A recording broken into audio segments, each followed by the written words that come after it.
नगरमध्ये 3 फेब्रुवारीला ओबीसींचा महाएल्गार मेळावा होणार आहे। आरक्षणाच्या अधिसूचनेनंतर ओबीसींचा हा पहिलाच मेळावा होतोय।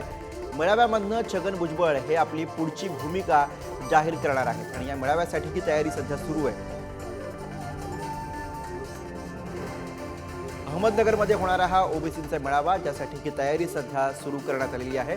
3 फेब्रुवारीला ओबीसींचा महाएल्गार मेळावा होणार आहे आणि या ठिकाणावरनं आमच्या प्रतिनिधींनी आढावा घेतलाय, बघूया। पहिल्यांदाच अहमदनगर शहरामध्ये ओबीसी समाजाचा एल्गार मेळावा पार पडत आहे। येत्या 3 फेब्रुवारी रोजी हा मेळावा पार पडणार आहे। आपण पाहू शकतो अहमदनगर येथील क्लेला ब्रुजच्या मैदानावर भव्य अशी या मेळाव्याची जय्यत तयारी सुरू आहे।